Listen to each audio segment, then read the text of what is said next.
साईं रियाज़ टांडियो साहब थैंक दोस्तनि जा जो मूंखे पहिरियों दफ़ो हिते पंहिंजे कन्वेंशन में सॾायो अथनि ऐं 41 उन्हनि जूं जेको अॼोको सालगिरह जी तक़रीबात आहिनि उन्हनि जी सभिनी खे मुबारक हुजे।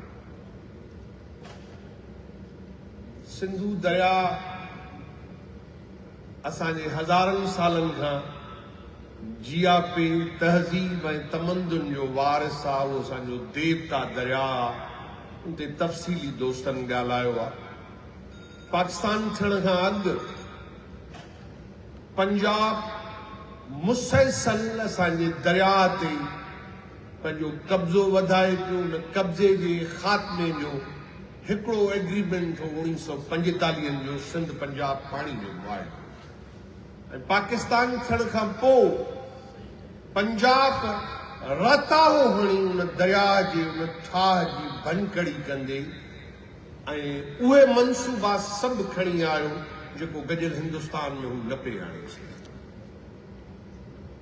काटन कमीशन खां वठी मुसलसल इहे दलील हलिया, पर पंजाब खे अंग्रेज सरकार इन ॻाल्हि ते पाबंद कयो त जेसि ताईं सखर बराज तामीर नथो थिए, उहो वहे नथो, तेसि ताईं पंजाब के बि पाणीअ जा मनसूबा सिंधू दरिया ते शुरू न कयो। ऐं पोइ बरे सगीर जे इन क़िस्म जी विरासत, जेका विरासत अॼु पधरी थी चुकी आहे, जंहिं विरासत जे ख़िलाफ़ असांजे रहबर साईं GM सेठ खे जॾहिं इहा ख़बर पई त जना 40 जे ठाह तो फिरे थो, मुस्लिम लीग 1943 जो सिंध असेंबली जे उन करारदाद तो फिरे थी, तॾहिं साईं GM सैयद पंजाब ऐं उन जे मुस्तकिल कब्ज़े जे ख़िलाफ़ पहिरियों दफ़ो 1946 में जना ऐं मुस्लिम लीग खे सिंध में बदतरीन शिकस्त ॾिनी हुई।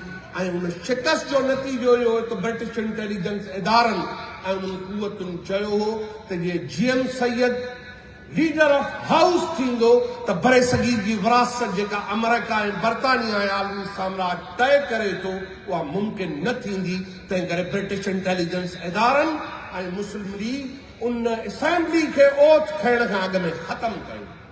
इहो 46 जे अंदरि 2 चूंडूं थियूं ऐं पंजाबियुनि जी दाइमी बालादस्ती, छो त पंजाब 1857 जी जंग आज़ादी में अंग्रेज साम्राज्य जो इत्तहादी थी, जंहिं नमूने सां दिल्ली ते इंसानी कोस मुसलित कयो हो, तॾहिं अंग्रेज़नि जिन खे हिंदुस्तान जी गॾियल मज़ाहिमत, हिंदू मुसलमाननि जी गॾियल मज़ाहिमत, बरे सगीर जे उन बाग़ैरत माण्हुनि जी गॾियल मज़ाहिमत, जॾहिं अंग्रेज़नि खे मजबूर कयो ऐं पंहिंजा पेर हुननि पटंदे ॾिठा, तॾहिं हुननि फौरन रणजीत सिंह जी उहा मुस्लिम फौज खणी अचे दिल्ली में कोस करायो। तॾहिं तय थियो हो त पंजाबी बरे सगीर में असांजी फौजी ताक़त बणिबा। ऐं तॾहिं त फिरोज़ खान नून चयो हो त छाजो इस्लाम, छाजी मुस्लिम लीग, छाजी जदोजहद, असां पंजाबियुनि, हुनजी ऑटोबायोग्राफी आहे चश्मा दीद में हुन लिखियो आहे। हुन इहो लिखियो आहे त असां पंजाबियुनि पहिरीं आलमगीर जंग ऐं ॿी आलमगीर जंग में पंहिंजा कूंदर कुहाया आहिनि, उनजे सिले में असांखे पाकिस्तान मिलियो। तंहिं करे तारीख़ दुरुस्त करणु खपे। हा, जाइज़ा वठणु खपनि। बेमालो कुतो भौंकंदो आहे त भुजो ॾिबो अथसि, त बेमालो भौंकी। तंहिं करे ॻाल्हाइण जी तमीज़ ऐं माल थींदी आहे। अॼु सिंध खे गॾियल इत्तहाद जी ज़रूरत आहे। पंजाब को एग्रीमेंट नथो करे, 40 जो एग्रीमेंट पंजाब नथो करे। पंजाब उहो काबिज़ कॉन्स्टिट्यूशन नथो मञे जेको ज़ुल्फ़कार अली भुट्टे मज़हब जे नाले में पंजाब जी सियासी बालादस्ती, त पंजाब पाकिस्तान में 1 वोट 1 मैन जे नाले सां पंजाब पाकिस्तान जी पार्लियामेंट जो काबिज़ हूंदो बंगाल खां पोइ। इहो मज़हबी आइन पाकिस्तान जे इंतहा पसंद रियासत जो दस्तावेज़ उहा जमहूरियत, उहो 73 जो आइन पंजाब खे सूट नथो करे, उनखे टोकरी में फिटी करे जनरल ज़िया थो चए त ही कागज़ उहो आइन भुट्टे ज़ुल्फ़कार जे गारंटी जो आइन नाहे, मौत जो परवानो आहे जंहिंमें आर्टिकल 6 में लिखियल हो त ही जेको आइन फाड़ींदो उहो फाही जे फंदे ते ज़ुल्फ़कार अली भुट्टो फाही जे फंदे ते सोचणु खपे जना जी भेण जी तज़लील, जना सिंधियुनि जो क़ाबिल तरीन माण्हू, इक़्तिदार जो आशिक़ हो, वो विजनरी न हो, चालाक हो। उन चालाक जे रीजनल इंटरनेशनल सीनारियो जे बदौलत हाणे त पंजाबी वॾे आलिम थोड़ो किताब मार्केट में आंदो आहे जेको तारीख़ हक़ीक़तुनि जा अंधा आहिनि तिने मुंहं ते मोचड़ो आहे। उन किताब जो नालो आहे पाकिस्तान फौजी रियासत, पाकिस्तानी ग्रेजियन स्टेट। उनमें वो डॉक्यूमेंट आहे त पंजाबी फौज जी डिज़ाइन कीअं हूंदी, सिक्योरिटी स्टेट कीअं हूंदी जेके आलमी मुफ़ाद पूरा कंदी। सिंध नंढड़ी क़ौम हुई, उन नंढड़ी क़ौम छो त कांग्रेस उन वक़्तु चए पई त हिंदुस्तान हिकु मुल्क ऐं हिकिड़ी क़ौम आहे, तॾहिं रियासतुनि जे लाइ ऑटोनॉमी जो सवाल हो क़ौमुनि जे लाइ। वो चवनि था मुखालिफ़ हुआ बलोच, मुखालिफ़ हुआ पख्तून पाकिस्तान ठहण जा। 46 में उन्हनि पहिरीं चूंड जे डबल स्टैंडर्ड चूंड जे नतीजनि में 47 में पाकिस्तान जी इहा डिज़ाइन कलाप में फौज कशी थी। डॉक्टर खान जी जाली नमूने सां उनखे रेफरेंडम करायो ते पख्तूननि खे उनमें शामिल कयो वियो। पाकिस्तान ठहण जो फ़ैसिलो उन्हनि कुवतुनि करे छॾियो। हा, उनमें वॾी रुकावट हुई सूरे बादशाह जंहिंखे इग्नोर कयूं था, तारीख़ जो बाख़बर माण्हू जंहिं जातो पए त पाकिस्तान मुंहिंजे लाइ दाइमी ग़ुलामी आहे। उन क़ौमी मज़ाहिमत के अंग्रेज़नि फ़ैसिलो कयो त पाकिस्तान थियण खां अॻु में हिनखे मारणु खपे। अल्लाह बख़्श सूमरे लाइ फ़ैसिलो थियो त पाकिस्तान थियण जे लाइ हिनखे मारणु खपे। ऐं secret paper governor house Karachi जा मौजूद न जी ब्रिटिश लाइब्रेरी में त GM सईद जेल में हुजणु खपे, छो त GM ते एतबार नथो करे सघिजे। हो सिंध जो आशिक़ आहे ऐं सिंध जे सवाल ते दस्तबत आहे। तंहिं को मुआइदो पंजाब क़बूल नथो करे, जमहूरियत पंजाबियुनि खे सूट नथी करे, रिपब्लिकन पाकिस्तान, बराबरी जो वफ़ाक़, इक्वल फेडरेशन, इहा पंजाबियुनि जे मुफ़ाद में आहे। तंहिं करे असां दलील था ॾियूं त माहौलियाती बर्बादी आहे, डैम्स कैनाल माहौलियाती तबाही आहे। असांजी डेल्टा जंहिंमें 15 खां 20 लख माण्हुनि जी लॾ पलाण थी आहे। डेल्टा मां अमेरिका में दरियाहनि ऐं समुंडनि जे मिलाप जी ख़ुशबूदार महकंदड़ डेल्टा ॾिसां थो। ठट्टो बदीन सिजावल संजी वो डेल्टा जा खुशहाल तरीन इलाइक़ा अॼु इंसानी तारीख़ जा बदतरीन इलाइक़ा आहिनि। गुरबत जे लकीर खां ठट्टो बदीन सिजावल हेठि ज़िंदगी गुज़ारी। ऐं सिंधू दरिया वो दुल्हे दरिया खान ब्रिज सिजावल खां अॻिते वधी ऐं उहो जेका आगा खान जी पुल आहे उहो दरिया समुंड उबतो वही मथे चढ़ी अचे, समुंड जूं वीरूं मथे चढ़ी अचनि। पंजाबियुनि खे चऊं था त डेल्टा असांजे बका जी ज़रूरत आहे। भला चऊं था त सिंध जी डेल्टा न आहे, पाकिस्तान जी डेल्टा आहे। पंजाबी चवनि था त ॾेॾरनि ऐं पले खाइण जो सिंध खे शौक़ु आहे, ॾेॾर जीआरण लाइ पाणी ज़ाया था कनि। को दलील नथा ॿुधनि, ताक़त अंधी हूंदी आहे। पंजाबियुनि तय कयो त सिंध दाइमी ज़िल्लत जी शिकार हुजे। सिंध पंहिंजे क़ौमी जोग्राफी बीहक में हिकु मुल्क ऐं क़ौम जी दावा न करे। तंहिं अयूब खां वठी मॉडल आहे 1 यूनिट वारो। 73 जो आइन 1 यूनिट आहे। उहो सूट नथो करेनि, उन में फुल भरे उन्हनि जो हां नथो थधो थिए त हू चवनि था त घणा सूबा खपनि। पाकिस्तान जो मसइलो छा आहे? चवंदा फेडरेटिंग यूनिट वधायो। इन करे त क़ौमी तरह दावा न कई वञे।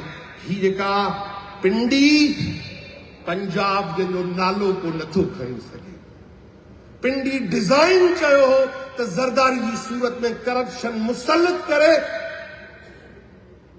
मलीर खां वठी जानशोरे ताईं सॼो कोहिस्तान तव्हांजे पेरनि हेठां आसिफ ज़रदारी कढी छॾी। बहरिया टाउन DHA ऐं सभु ज़मीनूं कब्ज़ो करे ऐं सभु इदारा उते पेर खोलियूं वेठा आहिनि। उहा ज़मीन असांजे पेरनि हेठां कढी विया। कोस्टल बेल्ट, उहो कोस्टल बेल्ट दांधारी पुल ताईं खटे जी ताईं उहो ज़मीन असांजे पेरनि हेठां कढी छॾी। असां था चऊं त समुंड खे रोकियो, चवंदा कोस्टल हाईवे ठाहियो। ऐं कोस्टल हाईवे ते अरबियूं रुपया ख़र्च कया अथनि ऐं समुंड असांजी 30 लख एकड़ ज़मीन गिड़काए विया। पंजाबी असांजो दलील नथो ॾे। हिननि कैनालनि जो नालो छा आहे? Strategic canal. भई स्ट्रेटेजिक कैनाल कीअं थींदा?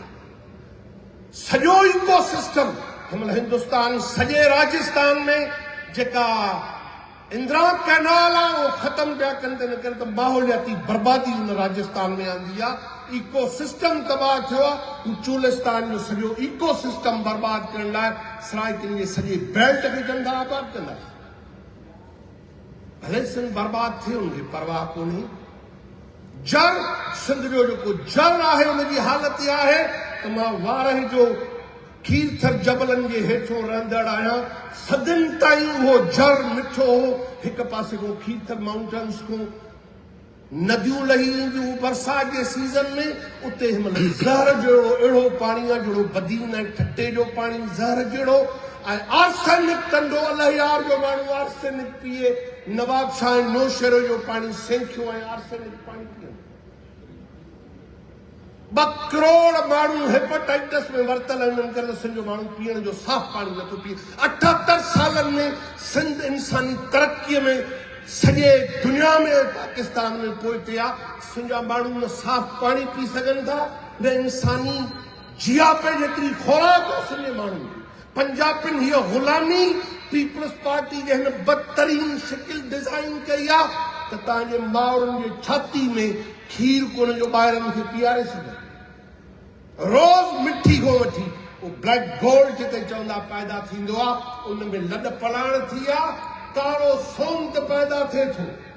मूंसां काज़िम अब्बासी साहिबु गॾु मां हिन ऑगस्ट में जंहिं जाइ तो ब्लैक गोल्ड ॾिठो आहे उते मासूम ॿार पिननि पिया, पाणी गॾहनि ते ढोइनि पिया। 2 थरी छोकिरियूं डंपर ते वेहारे ऐं एस्कीवेटर मशीन ते वेहारे चवनि था तरक़ी थी आहे। पाकिस्तान में कोयले जी तरक़ी जे नाले में मुंहिंजी तबाही थी। ऑयल गैस इंसानी तरक़ीअ जो शानदार वसीलो मौजूदु आहे। तव्हांखे हैरत थींदी त रतो देरे हो ही साईं अली हसन भुट्टो साहिबु रते देरे जो आहे। रते देरे में 7 ॻोठनि में एड्स जी आहे। एड्स जी रिपोर्ट आई आहे त 7 ॻोठ रते देरे तालुके जा एड्स में मुब्तला आहिनि। सिंध हेपेटाइटिस एड्स जो मर्कज़ आहे। तसवर कयो त तव्हां इंसानी तारीख़ में खुशहाल तरीन माण्हू हो। 78 सालनि में पंजाबियुनि जी वहशत ऐं उन वहशी पंजाबियुनि डिज़ाइन कयो आहे जागीरदार। अंग्रेज़नि जागीरदार आंदा। ही जागीरदारी जाली जागीरदारी पिंडी डिज़ाइन कई। मां 2 डिवीज़ननि में मुंहिंजा मासूम हिंदू तोड़े आम माण्हू सखर ऐं लाड़का जे डिवीज़न में निंड नथा करे सघनि। धाड़नि डिज़ाइन कयो आहे पिंडी मुंहिंजे लाइ। हिकिड़ो धाड़ेल आसिफ ज़रदारी, ॿियो धाड़ेल ॿेलनि में घुमंदा था। असां पाणी जी जदोजहद कयूं। असांजा कारकुन जबरी गुमशुदगियुनि जो शिकार थी गुम थी वञनि। पाणी जा असीर अञा ताईं इम्तियाज़ भट्टी वो आख़िरी अञा पाणी जो असीर आहे जेको नवाब शाह जे जेल में पियो आहे।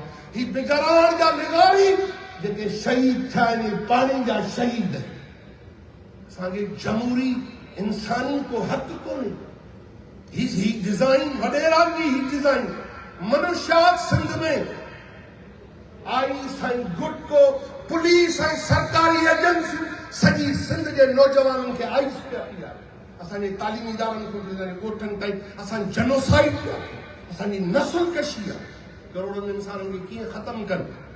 हे त तव्हां सिंध जो शहूर आयो जेके अमेरिका पहुता आयो तव्हां खे छा मुल्क जे स्टेट जमहूरियत ऐं कानून हिते पहुचायो आहे तव्हांखे त ॾिसी करे अमेरिका में नवां आयो त पंजाबी ॾिसी तव्हांखे चवंदा त आप बि ॿियां पहुचियो तंहिंजे करे मुल्क जे अंदरि सिंध जे माण्हुनि जो ॾाढो वॾो सवाल इहो आहे त असां पंहिंजो क़ौमी वजूद उहो कीअं बचायूं साना जंहिंजो मूं डॉक्यूमेंट पढ़ियो आहे उते राइट ऑफ सेल्फ डिटरमिनेशन जी ॻाल्हि साना पंहिंजे तारीख़ जो उन डॉक्यूमेंट ते बीहे छा जनरल ज़िया जी आमरियत जेका 1983 में ही तव्हां फौजी बमबारनि खे नज़र में रखी साना ठाही छा सिंध जे अंदरि आमरियत ऐं कारो राज ऐं इंसानी हक़नि जी भंकरी न आहे तंहिंकरे साना खे पंहिंजे उन तारीख़ी डॉक्यूमेंट में ॾिसणो पवंदो सिंध मज़हबनि खां मुक़दस आहे सिंध ज़ात पात खां मुक़दस आहे तंहिंजे करे मज़हब इस्लाम खे ख़तरो न आहे सिंधियत ऐं सिंध जे वजूद खे ख़तरो आहे त हिकु तरफ़ असांजी डेमोग्राफी चेंज पिया कनि ॿिए तरफ़ असांजी जाग्राफी खे तब्दील करण लाइ नथा वञनि हर ॾींहुं इन तरफ़ पार्लियामेंट उहो असांजो रस्तो पार्लियामेंट जो रस्तो पार्लियामेंट आहे ई कोन फार्म 47 आहे पंजाबी डायस्पोरा पिंडी खे चैलेंज करे थी त पोइ सिंधी डायस्पोरा छा कंदी जेको सिंध में कारो राज आहे सिंधी डायस्पोरा चैलेंज कंदी त असांजे माण्हू खे मनुष्य जे ज़रिए बुख जे ज़रिए न मारे चैलेंज करणो पए जॾहिं हिंदुस्तान पातल सिंधी पंहिंजी ॿोली जो तहफ़ुज़ करे सघनि था त अमेरिका जी नॉर्थ जी डायस्पोरा न फ़क़ति पंहिंजे ईंदड़ नस्ल जेको अमेरिका में सिंधी नथो ॻाल्हाए उनखे ॿोली सेखारणी पवंदी पर उनखे सिंध सां गॾु बीहारणी असांजा तारीख़ जा वॾा सवाल फ़ैसिलो असांजो क़ौमी आहे त क़ौमी तरह सिंध पाकिस्तान जी कानूनी आहे त कानूनी लाइ छा कानूनी लाइ इहो आहे त राइट फॉर सेल्फ डिटरमिनेशन आज़ादी जो को दब कोन्हे ख़बर आहे त हीअ जेका मां गुफ़्तगू कयां थो मां सिंध में क़ीमत छा ॾी जबरी मज़हब जूं तब्दीलियूं मुल्लो पीर तालीमी इदारा ख़तम मूंखे सिंध यूनिवर्सिटी में दाख़िल थियण जी इजाज़त न आहे पर तबलीग जमायत ऐं मज़हबी जमायतुनि खे इजाज़त मां जॾहिं पाणी जी वेड़ गुज़िरियल साल हितां असां वापसि विया हुआसीं ऐं अमेरिका हुउसि तॾहिं 8 जुलाई ते ज़रदारी कैनालनि जो फ़ैसिलो कयो हवाले सदर जॾहिं उहा असां मूवमेंट लॉन्च कईसीं ऑगस्ट ऐं सेप्टेंबर में तॾहिं डॉक्टर शाहनवाज़ खे क़तल कयो पुलिस एक्स्ट्रा जुडिशियल किलिंग करे ऐं उन्हनि खे चयो वियो त मारियो उनखे त जीअं सिंध जे अंदरि मज़हबी तफ़रुक़ पैदा थिए ऐं पाणी जी जंग ख़तम थिए ऐं फज़ुल रहमान खां वठी सॼी सिंध जा पीर मीर ख़ास में गॾु कया आहिनि त सिंध जा माण्हू दरिया जी जंग खां हटी ऐं चवनि त रसूल जे शान खे ख़तरो आहे तंहिं करे हेॾे ॾिसो तंहिं करे मज़हबी इंतहा पसंदी drug lords dacoits lords corruption lords ही जेके सब माफियाऊं आहिनि ही उन्हनि कानूनी सिस्टम जिन सिंध ते मुसलत कयो आहे ही बदबूदार जागीरदार पीर ऐं वॾेरो उन्हनि डिज़ाइन कयो तंहिं करे हीअ घड़ी आहे त सिंध वतन सां बीहण जी सिंध जी वारसी करण जी कूड़ी मर्दमशुमारी थी आहे उन मर्दमशुमारी में 60% रखियो अथनि जे उहा 23 ऐं 22 जी मर्दमशुमारी 32 ऐं 33 में थींदी त पोइ सिंध जे पाकिस्तान जेका इहा मर्दमशुमारी कई आहे असां अक़लियत में तब्दील थियूं था तंहिं करे असांखे अक़लियत में तब्दील करण जी कोशिशि कई वञे थी असांजे वजूद खे ख़तरो आहे इन हवाले सां दरिया उहो सवाल आहे जंहिं ते सिंध जो माण्हू रिएक्ट करे थो उहो रिएक्शन सिंध वेझे माज़ी में नॉन वायलेंस जी मूवमेंट में पंजाब जे साह ते लत ॾिनी हुई जॾहिं 13 ॾींहं पाकिस्तान जा सभु हाईवे सिंध बंदि करे छॾिया इहा असांजी पुरमन जदोजहद जी फतेह आई जंहिं अहिड़ो जाली तौर ते ई सही गोॾा खोड़े ऐं चयूं त CCI चयो त वरी पोइ ॾिसंदासीं इहा असांजी पुरमन जदोजहद जी फतेह आई पर मूंखे ख़ुशी हुई त उन जदोजहद सां साना गॾु बीठी साना वर्ल्ड सिंधी कांग्रेस इहे असांजे शहूर जो आहे उहे ॾींहं आहिनि जेके वेस्ट खे रोशन करे संजो बाब पढ़ाईंदा। तव्हां संजा सफ़ीर ऐं निमाईंदा हो। मुंहिंजूं न्याणियूं ऐं भाउ और भेनरूं जेके अमेरिका ऐं यूरोप में मौजूद आहिनि, सवाल इहो न आहे त मां ख़ुशि आहियां।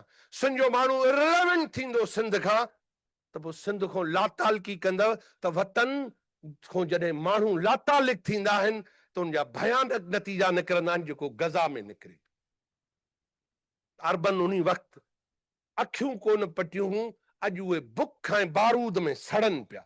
हीअ घड़ी आहे तंहिंजे करे असांखे सिंध सां गॾु संजो वारिस थी बीहणो पवंदो। संजो माण्हू जॾहिं ही ॻाढ़ो झंडो खणी बीहे थो, ही ॻाढ़ो झंडो जीअं संजा कारकुन नथा खणनि, पर सकाफ़ती ॾींहं ऐं पाणी जी वेड़ ते जॾहिं ही झंडो निकिरे थो तॾहिं सॼो पंजाब लर्ज़ी थो पए, लर्ज़िश थी अचे।